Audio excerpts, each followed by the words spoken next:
Sir मैंने तो ये भी सुना है कई बार कार्डियक अरेस्ट जो हो जाता है। अरे भाई, गैस जब पेट में बनती है ना तो उसके कारण हार्ट पे, इंटरनल डायफ्राम पे प्रेशर आता है, और प्रेशर आके हार्ट को ना वो क्या बोलते हैं मजबूर कर देती है, बोलते हैं ना दर्द पैदा करने के लिए या अटैक आने के लिए। तो कई बार गैस के प्रेशर के कारण अटैक आ रहे होते हैं जी। अधिकतर जो आपने देखा होगा जितने भी हार्ट अटैक आते हैं ना उसमें गैस का एक बहुत बड़ा रोल होता है।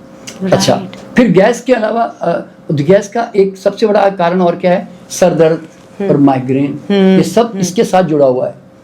गैस के कारण बता रहा हूँ, गैस के कारण है ना आपको झूठी भूख लगती है क्योंकि ओवर सिक्रेटिव डाइजेस्टिव ग्लैंड बन जाती है हमारी। गैस के कारण जो है ना आपके पूरी बॉडी में दर्दें होती है। गैस के कारण है ना आपको मिर्गी के दौरे आते हैं क्योंकि वायु रोग है वो, गैस के कारण। गैस के कारण आपके जॉइंट्स पेन बढ़ जाते हैं। गैस के कारण आपको कमर का बड़ा जबरदस्त दर्द होता है पीछे, समझो। गैस के कारण जो है ना आपके जो है हाइटस हर्निया और आंतों में मतलब कई तरह के जो कॉम्प्लिकेशंस होते हैं वो सब उसके कारण होते हैं। तो मतलब गैस के कारण ब्लड प्रेशर हाई हो जाता है कई बार, इतना मतलब उसका असर होता है। मतलब वायु रोग जो कहते हैं ना हम लोग, वायु रोग, वो सब इस गैस के कारण है भाई। तो तुम गैस, बॉडी तो कोई बनाना नहीं चाहती, कोई बॉडी को कोई शौक नहीं बनाने का, तुम ही तो माल सप्लाई करते हो कि ले भैया बन, तभी तो बनती है वो। तो मेरा कहने मतलब क्या मालूम है, अगर आदमी नहीं बनाएगा तो फिर बॉडी बोलेगी नहीं। जैसे मैंने कहा ना, मुझे 50 साल से पता नहीं चला कि गैस क्या होती है, एसिडिटी क्या होती है, ठीक है। तो अब मेरा कहना क्या मालूम है योगिता जी, आप इतना मेहनत करके पैसा कमा के खाना शरीर को ला के देते हो और खाना तुम्हारे पेट में जाके सड़ जाए, ये कितनी शर्मनाक बात है अपने। सही बात है। तुम खाना क्यों खा रहे हो फिर? पर वो तो होता क्या है, वैरायटी है ना, वो प्रॉब्लम की जड़ है। देखिए, और आपको पता नहीं है, जितनी वैरायटी होती है ना, आपने देखा होगा आपका मन उतना ही चंचल भी होता है, आप मानसिक रूप से बीमार हो जाते हो। आपने कभी शादी में जाना और एक आदमी को प्लेट लेके घूमते हुए देखना कि उसकी आंखें कैसे मटक रही होती है, हर एक डिश पे जा रही होती है। तो सुनिए, अगर किसी घर जाओ और कोई कहे कि साहब खिचड़ी है जी बस सिर्फ, तो आप कहाँ दिमाग भगाओगे? सर मन ही उतर जाएगा। खाली एक टेबल पे खिचड़ी या एक सिंपल इडली लाके रख दी तो वो कहेगा भाई साहब आइए आइए खाना खाते हैं। तो फिर आप तो आपके दिमाग में कहीं दिमाग भागता ही नहीं। सही बात है। खाली वो इडली की तरफ। सर वो ये पछतावा और होता है कि क्यों आए इनके घर में, हम खिचड़ी खिला दी इन्होंने हमें। देखिए, हमारे घर में मेहमान भी आते हैं ना, आप जानते हैं हम एक्चुअल में मेहमान को पूछते हैं कि आपको अभी सचमुच भूख है तो खाना खाते हैं, नहीं तो और थोड़ी देर बात करते हैं। क्योंकि मैं ना वो नहीं, खाना खा ही लीजिए ना, थोड़ा और लीजिए ना, थोड़ा ये कीजिए ना। मैं अगर मेहमान कहता है नहीं नहीं मेरा पेट भर गया, अभी मुझे रोटी नहीं चाहिए, तो फिर मैं भी वाइफ को कहता हूँ फोर्स मत करो, उनको नहीं इच्छा है तो मत दो, ज़्यादा मत दो। तो कारण क्या मालूम है, आधा तो आदमी संकोच और डर के मारे भी खा लेता है कि यार फोर्स कर रहे हैं तो ले लो थोड़ा सा, फिर वो एक रोटी एक्स्ट्रा खा के जाएगा, फिर वो क्या करेगा, यार उसने ना बहुत मनवार बहुत कर दी इसलिए खाना पड़ा मेरे को यार। तो भैया अपने पेट का निर्णय तुम करो ना भाई, जितना खाना उतना ही खाओ ना भाई, और समझे ना। तो मतलब ये आपको ये निर्णय लेना ही पड़ेगा अगर पेट खराब नहीं करना है तो। क्योंकि जनरली खाना खाने के बाद में पेट पे हाथ फेरना पड़े तो भैया ऐसा खाना क्यों खाते हो फालतू में, पहली बात, ठीक है। तो दूसरा कारण ये हो गया कि कॉम्बिनेशन गड़बड़ है, ठीक है। अच्छा, अब तीसरा जो कारण है ना वो क्या मालूम है, कई चीजें ना गैस फॉर्मिंग ही होती है। सबसे ज्यादा जो गैस फॉर्मिंग फूड है ना वो है हाई प्रोटीन। हाँ सर। नॉनवेज जो होता है ना वो सबसे ज्यादा पेट में सड़ता है, क्योंकि नॉनवेज में आपने देखा होगा चाहे मीट है कि अंडे है कि फिश है जो भी ना, उसमें फाइबर नहीं है, फाइबरलेस फूड है वो। तो उसके कारण आंतों में, हमारी आंतें देखिए, जानवरों की आंतें तो 3 फीट की होती है, तो उनके तो पचा और निकल गया फट करके। हमारी आंतें 33 फीट लंबी है, घुमावदार। तो तो वो उतना पेट में से निकलने में टाइम लगता है। तो पेट के अंदर फिर धीरे धीरे ना वो प्रोटीन जो है ना प्यूट्रीफाई कहते हैं उसको, यानी कि जल्दी सड़ता है पेट में। तो उसके कारण क्या होता है, गैस फॉर्मेशन होती है। इसीलिए, और सबसे ज्यादा भयंकर जो बोलता है ना अनटॉलरेबल जो बदबू होती है वो इसी की होती है। जैसे बोलते ना यार बड़ा खतरनाक पास्ता है, ऐसा बोलते ना, तो इसका मतलब ये है कि प्रोटीन का क्या आया कहीं से। दाल, या तो दाल, देखिए प्रोटीन में क्या है, या तो नॉनवेज खा के आया है, हाँ। या खूब छोले खा के छोले आया है, कुलचे, या और राजमा खा के आया है, या बेसन खा के आया है, हाँ। बेसन यानी तो फिर और कोई मखनी दाल खा के आया है, हाँ। तो मतलब या सोयाबीन खा के आया है, टोफू खा के आया है, पनीर खा के आया है, हाँ। तो भाई या बहुत ज्यादा मूंगफली खा के आया है समझे ना। तो ये जो प्रोटीन खाकर आते हैं ना, हाँ। इससे पेट में ज़्यादा सड़न होती है। तो इसीलिए, पर इनको अगर देखिए, अगर भूख से खाई है हमने और थोड़ी क्वांटिटी लिमिटेड में खाई है तो शायद बॉडी नहीं बोलेगी, मान लो। पर जनरली लोग है ना, इनमें सब ये प्याज टमाटर भून भून के स्वाद बनाने से इनका टेस्ट अच्छा बन जाता है, तो लोग फिर जनरली ओवर ईटिंग कर ही जाते हैं, समझे ना। और ओवर ईटिंग के कारण ही इनको गैस बनती है, क्योंकि लालच के मारे खा रहे होते हैं, समझे ना आप।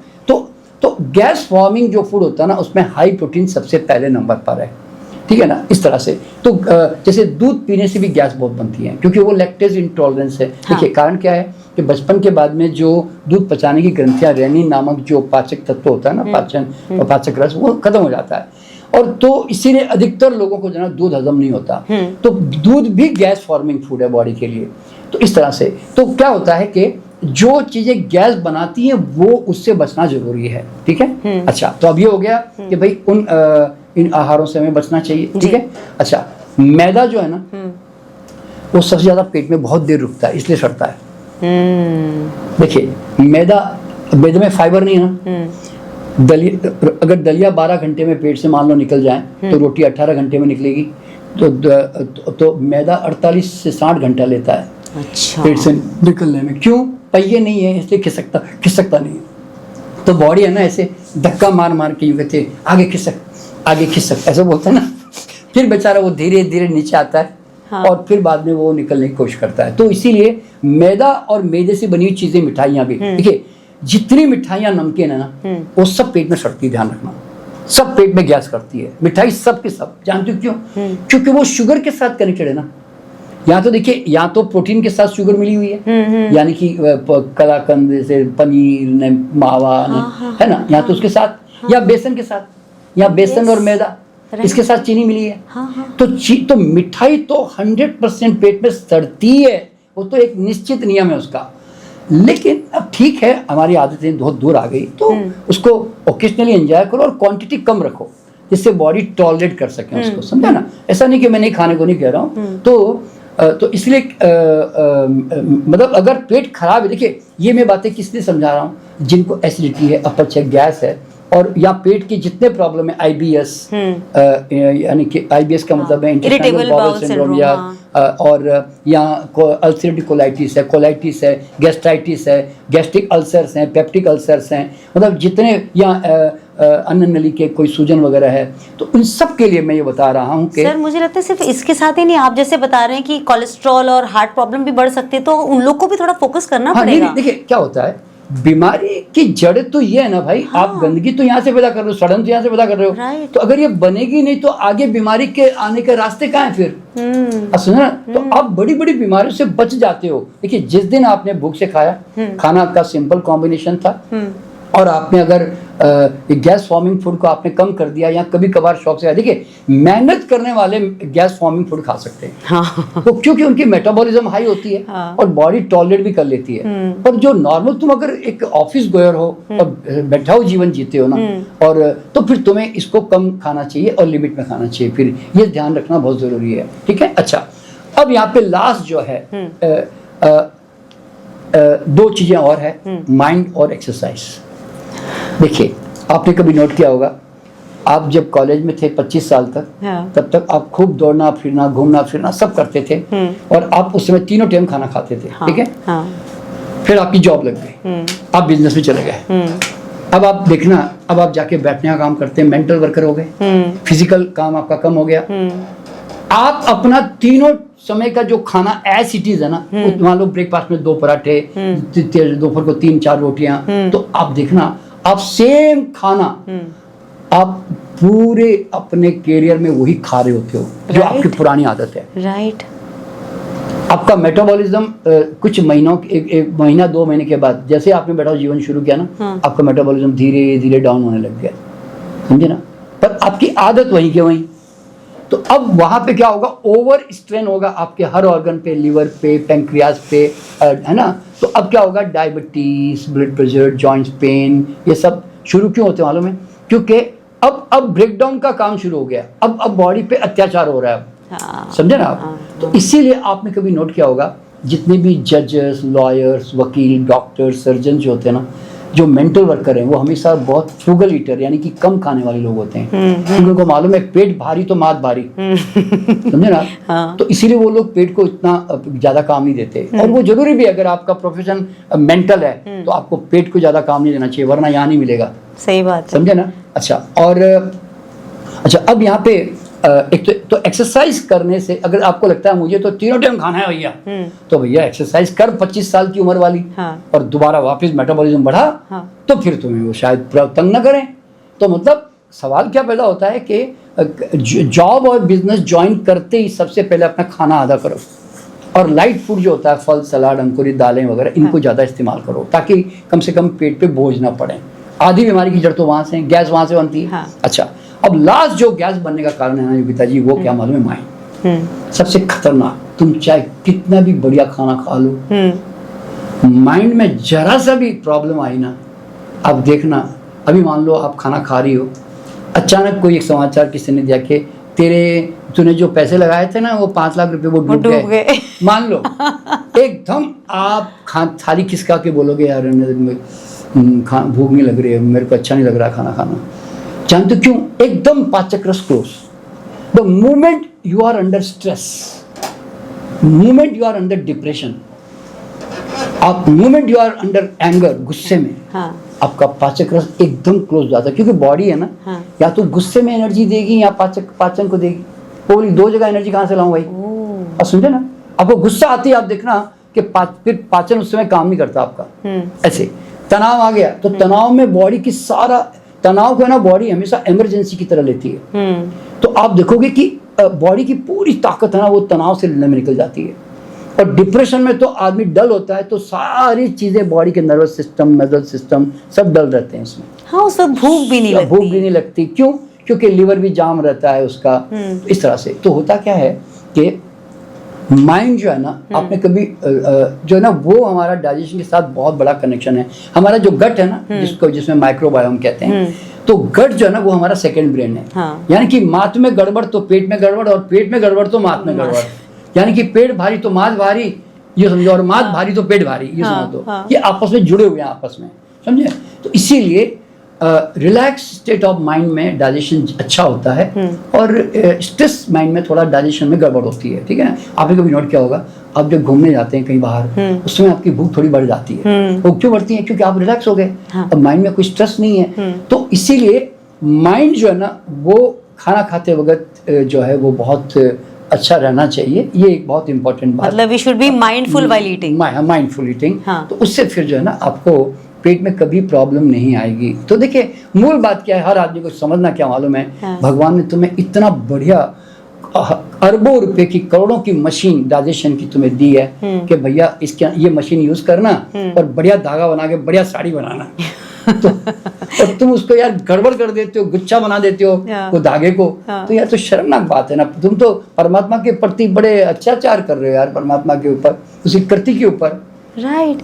सर एक बात बताइए, अब मान लेते हैं कि हमने जीवन के 40 साल अब रॉन्ग ईटिंग की, अब हमारे पेट में दिक्कतें शुरू हो चुकी हैं, क्या इस मोमेंट पे भी हम चेंजेस ला करके अपने आप को हेल्दी कर सकते हैं? अरे भाई, क्या कहते हैं कि आप चाहे 80 साल के भी हो जाओ, भूख से तो 80 साल में भी खाना है, कॉम्बिनेशन सिंपल उधर भी रखना है, और क्वालिटी ऑफ फूड उस समय भी खाना है। भाई देखिए क्या होता है, अब तक जो आप 40 साल से दे रहे हो, तो अब तक तो उसका रिजल्ट सामने आएगा। अब 40 साल के बाद सडनली अगर आपने कोई अच्छी चीजें अडॉप्ट कर ली, तो फिर अब उसका रिजल्ट आएगा ना भैया आगे जाके। तो इसीलिए चेंज तो कभी भी जब जागो तब सवेरा भाई, जब आप चेंज करना कर लो। और अब करना जरूरी है। अगर ये वीडियो लोग सुन रहे हैं ना, तो उनको अब जागना बहुत जरूरी है। कारण क्या मालूम है? Why you are living to earn for hospitals and diseases. क्या अपना जीवन भर की मेहनत का पैसा आप ये मेडिसिन, डॉक्टर्स, ने हॉस्पिटल, ने सर्जरी, इसमें डालना चाहते हो? अरे भाई, थोड़ा सा शरीर की केयर करो। हेल्थ एंड न्यूट्रिशन कोई बड़ा साइंस नहीं है, कॉमन सेंस है बस। जो जानवर भी बेचारे अपने हेल्थ की केयर कर लेते हैं, तो यार तुम तो बुद्धिमान हो यार, धरती के सर्वश्रेष्ठ प्राणी हो, इतना तो केयर कर ही सकते हो। डॉक्टर साहब यहाँ पे एक सवाल और आपसे पूछूंगी, ऐसे बहुत से लोग हैं जो डायबिटिक हैं या किसी अलग अलग बीमारी से पीड़ित है, उनको क्या होता है कि आपको सुबह इतने बजे दवाई खानी है, दवाई खाने से पहले आपको खाना खा लेना है, हाँ। दोपहर में आपको खाना खाना है, उस टाइम आपको ये दवाई खानी है। तो ये जो 3 टाइम का प्रोसेस है ना, इसमें एग्जैक्टली वो जो आपने कहा ना कि हम लोग भूख नहीं है पर हम खाते हैं बिकॉज हमें कहा गया खाना है। हाँ। तो अब ये वाली जो प्रॉब्लम है, इससे बाहर निकलना तो बहुत मुश्किल है और सब लोग इस साइकिल में फंसे हैं। हाँ नहीं, हाँ देखिए, हाँ जो लोग दवाई खा रहे हैं ना, प्रॉब्लम कहाँ आ रही मालूम है?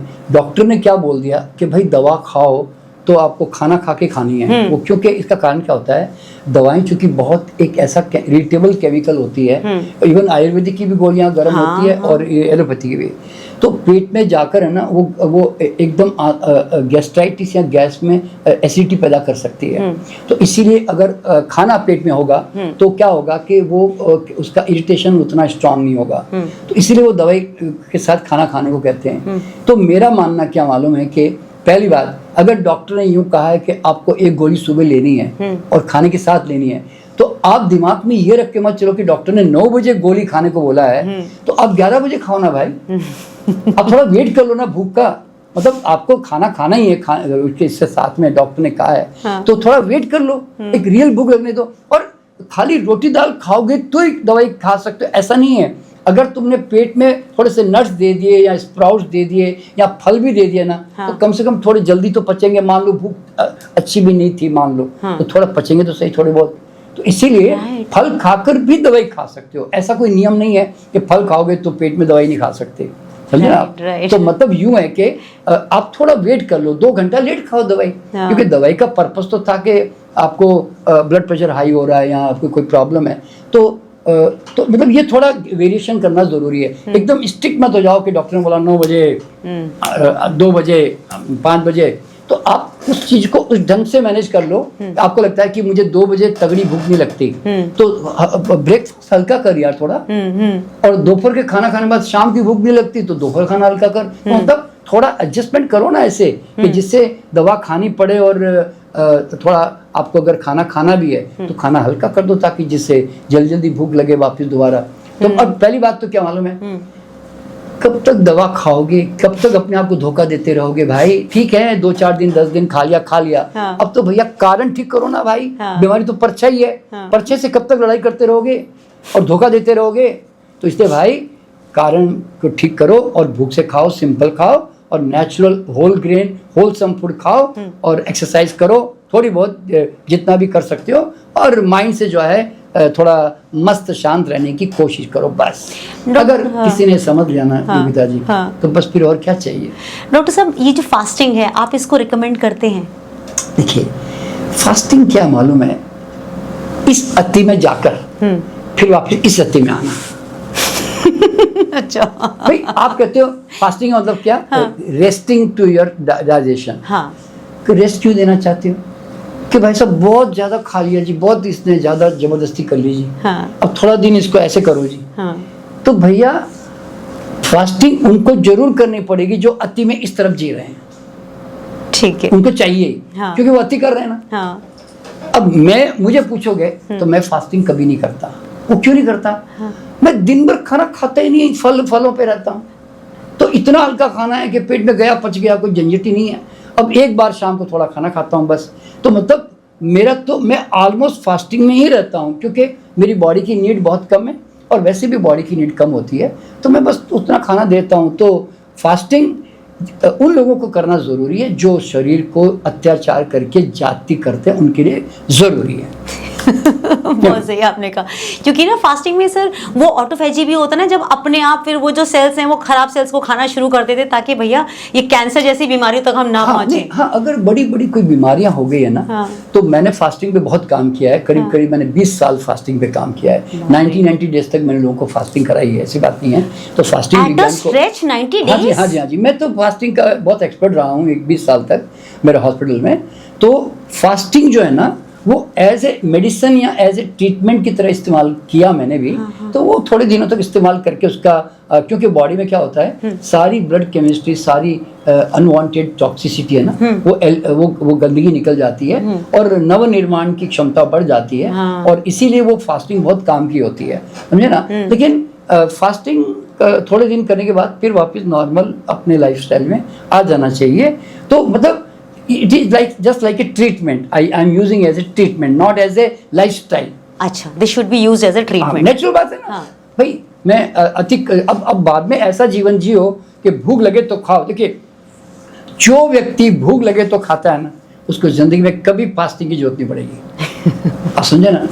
देखिए, आज किसी भी 84 लाख योनियों में उपवास करने की झंझट नहीं ना। नहीं, बिल्कुल हम ही करते हैं ना सिर्फ। क्यों? हम अति में जाते हैं इसलिए। तो भैया आप अति में जाओ ही मत ना कि फास्टिंग करनी पड़े बेकार में। तो मतलब मैं कोई फास्टिंग के ज्यादा पक्ष में नहीं हूँ। मैं तो कहता हूँ भैया, शरीर मांगेगा तो दे दूंगा। और कई बार ऐसा भी होता है कि शरीर ना पूरे दिन में एक ही बार खाना मांगता है, पूरे दिन भर मांगता ही नहीं है।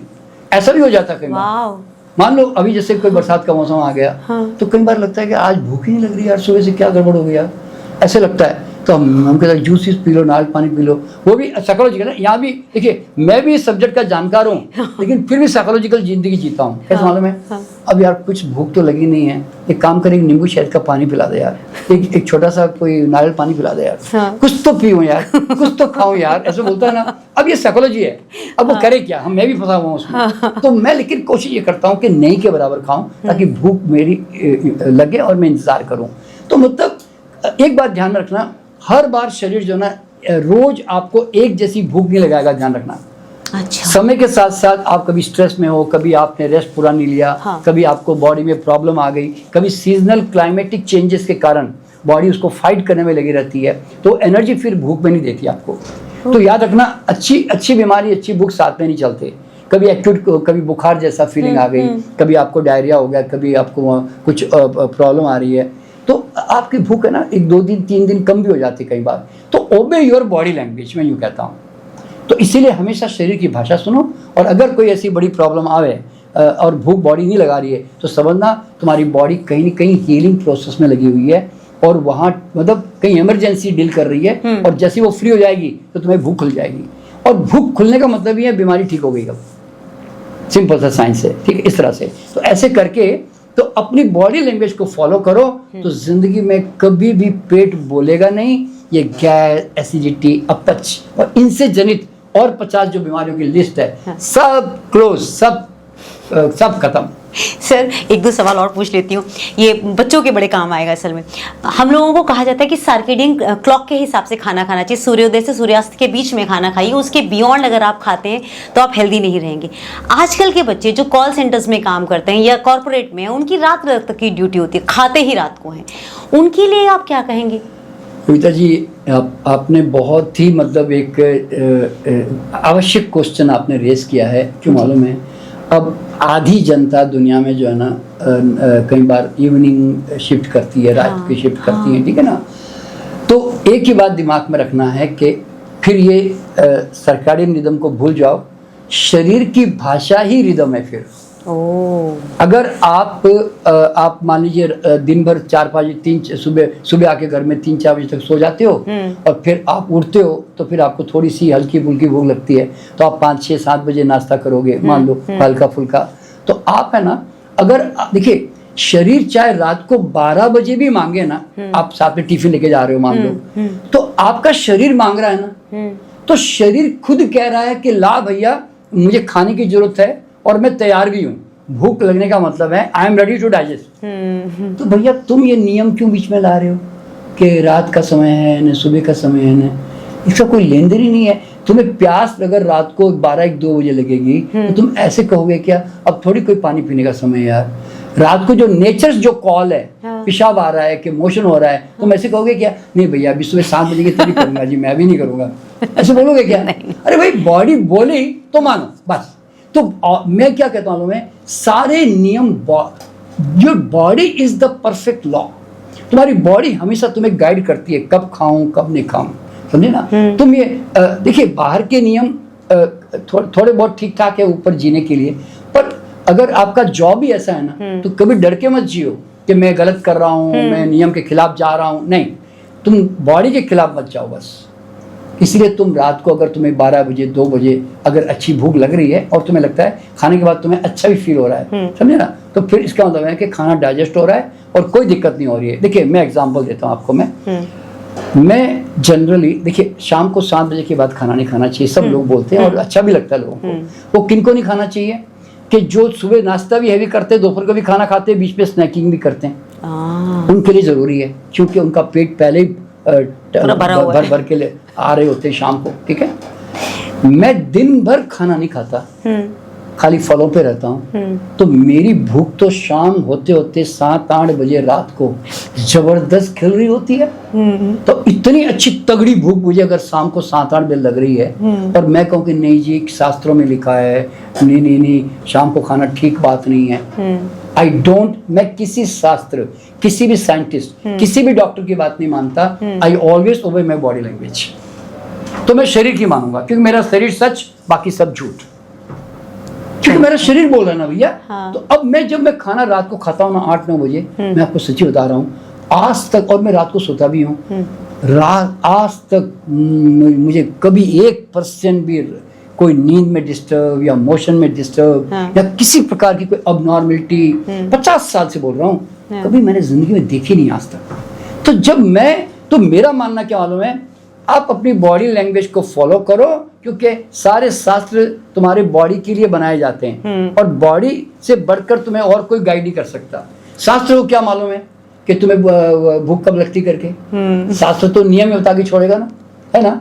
तो इस तरह की बात है। तो इसीलिए क्या होता है कि शास्त्र की बात मानकर ठीक है, आपको सिस्टम ढालना तो ढालो, पर शरीर के पीछे पीछे चलो बस, तो देन आपको कभी जिंदगी में दिक्कत नहीं आएगी। ये सब सर्काडियन रिदम विदम सब जो एक समय के लिए जरूरी है और ये रियल भी है, लेकिन उसके आगे उससे ऊपर सुपर नियम है हमारी बॉडी लैंग्वेज। बस हमारे शरीर जो है वो उसे में सुन, बस उससे बढ़कर और कोई नहीं। मैंने ना शुरुआत में सर वो इनो और हर तरह के जो हर्ब्स हैं उनकी बात करी थी। जब हम उनको ऊपर से ले लेते हैं, चाहे हम इनो पी लें या पुदीन हरा खा लें, ये जो चूर्ण मम्मी बना के देती हैं, अजवाइन फाँक लें, इनसे कुछ फर्क पड़ता है या ये भी दिमागी है? नहीं, ये देखिए क्या होता है, ये सब न्यूट्रलाइजर है, बोलते हैं ना न्यूट्रलाइजर। जैसे अजवाइन गैस कम करती है ना, और इनो सोडा में बाइकार्ब सोडा होता है, वो एसिडिटी को न्यूट्रलाइज कर लेती है। तो ये अच्छे, देखिए क्या होता है, ये सब टेम्परेरी है, इनका इस्तेमाल करने में कोई बुराई नहीं, मैं ऐसा मानता हूँ। बहुत बढ़िया डॉक्टर साहब, थैंक यू वेरी मच, आपने बहुत कुछ अच्छा बताया। चलते चलते अगर एक लाइन में आप मुझे गाइड करें कि तुझे स्वस्थ कैसे रहना है योगिता, तो आप मुझे क्या टिप देंगे? देखिए कुछ नहीं करना, एक तो जितने खाने पीने के नियम है ना, उठा के समुद्र में फेंक दो क्योंकि खाने पीने का कोई नियम ही नहीं है। नियम है सिर्फ ये 3। पहला नियम क्या है, भूख लगे तो खाना, वरना पेट में सड़ेगा। दूसरा, सिंपल खाना खाना, मोनो डाइट लेने की कोशिश करना, वैरायटी से बचने की कोशिश करो। तीसरा, खाना प्राणवान, ऊर्जावान और होलसम होना चाहिए, जिससे बॉडी को पूरा माल मिले। डेफिशिएंट खाने जो होते हैं, जो मशीन और आग में बर्बाद हो जाते हैं, उनसे बचने का प्रयास करें। उनको खाएं, शौक से खाएं, मिठाई, नमकीन, पिज्ज़ा, बर्गर, आपको जो खाना है ना, सब शौक से खाओ, पर रेगुलर अपनी लाइफ में इन 3 चीज़ों पर ध्यान दो। और ये खाना खाओगे तो अपने आप शरीर हल्का रहेगा, हल्का रहेगा तो अपने आप एक्सरसाइज करोगे। एक्सरसाइज डर के मारे नहीं करोगे, एक्सरसाइज करने के लिए मजबूर हो जाओगे, इतनी एनर्जी फूटेगी, बता रहा हूँ। Thank you so much sir, thank you आपके गाइडेंस के लिए। हम कोशिश करेंगे कि हम स्वस्थ रहें और सही खाएं जो आपने बताया। Thank you very much.